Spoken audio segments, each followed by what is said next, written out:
Hi, Andy XL, back with my latest daily podcast on the FIFA 2026 World Cup. Day 21 of the tournament now, and we're down to 25 teams from the original 48. So, after today, over more than half the teams will have been eliminated. Um, on an update of that as well, there's been 79 games played now, and I've correctly predicted the winning team or a draw in 49 of those 79 games at 62%, which is pretty good. If you consider that 33.3% would be what you get from a random selection. So I'm getting up towards double of that. So I'm pretty pleased with my predictions, to be honest. Right, let's see how I can do today. And firstly, as an Englishman, the game we've all been waiting for: England versus DR Congo. Now, England have made hard work of breaking down two teams that defended deep in Ghana and Panama, and DR Congo are another team that are likely to seek to thwart England in the same manner.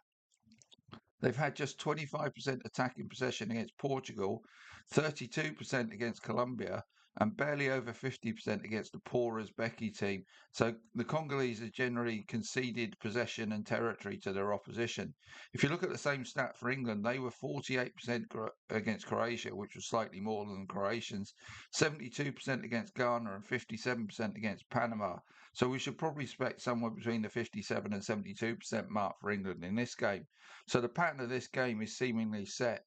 England will dominate in terms of possession and territory. DR Congo will seek to soak up that pressure and catch England on the counter if they can. Now, England have played 13 games across 2025 and 2026, winning 10, drawing 2, and losing 1, scoring 30 goals and conceding only 4 goals, and generally against pretty decent opposition, apart from the World Cup qualifiers where it was a softish group. DR Congo have played 18 games in the same period, winning 10, drawing 4, and losing 4 against lower ranked opposition than England will have faced. They scored 25 goals and conceded 10 times in those 18 games. They also only qualified for this tournament via the playoffs, beating Nigeria on penalties in the African playoff final and then needing extra time to beat Jamaica in the Intercontinental playoff. And they also went out of the last 16 stage of AFCON. So really their overall form to get to this tournament and in the build-up to this tournament hasn't been great. Player for player, England are just far better than DR Congo, but DR Congo did manage to get a draw against Portugal in their opening game in this tournament, so victory for England is certainly not just a formality here. The first half of this game could be crucial in deciding whether this is a comfortable win for England or a similar grind to the last two games against similar opposition, and possibly even leave themselves up open to the upset. Of those 30 goals England have scored in the last 13 matches, 15 of them came in the first half.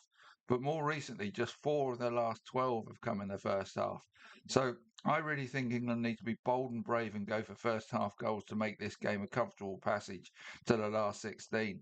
And I have a feeling that will be the message delivered by to the players by manager Thomas Tuchel in advance of this game.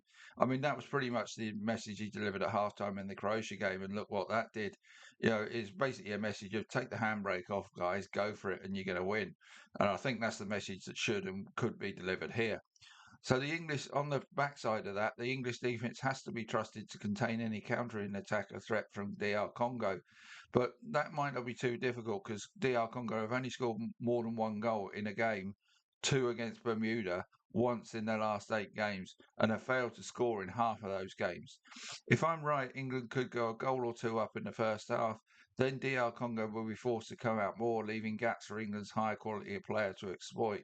So I'm predicting a 3, maybe even 4-0 win for England, but I'll say 3-0 to put them one step closer to their ultimate aim and for them to book a trip to the Azteca and a very difficult assignment at altitude and effectively a away game, well, it is an away game, against Mexico.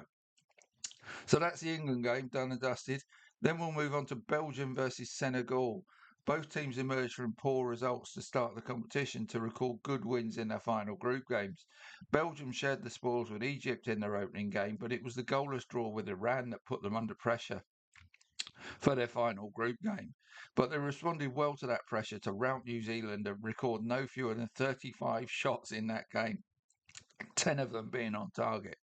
In their last 13 games across the last 2 years, they've won 8 and drawn 5 and are undefeated in those games. And their pre-tournament form was also very good, with wins over USA, Croatia and Tunisia and a draw with Mexico in their 4 pre-tournament friendlies, scoring 13 and conceding 2 in those games. They faced a Senegal team that lost their opener to France, but it took until the 67th minute for France to take the lead, and they did not pull away until late in that game. So, given France's dominant form, that was actually a pretty good showing from Senegal. In their second game, stats-wise, Senegal were a match for Norway and battled back from 3-0 down to go down by just a single goal. And considering Norway have already booked that place in the last 16, again, they lost, but it wasn't a bad performance by Senegal. So what I'm saying is they were beaten by two good teams, but were competitive for sure in both games.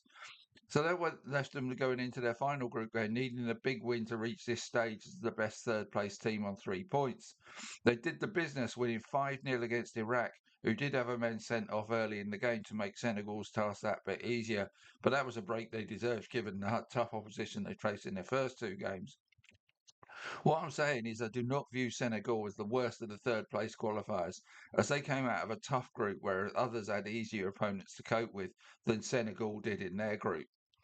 The team that competed so well with an excellent Moroccan team in the final of AFCON are a dangerous opponent for Belgium here.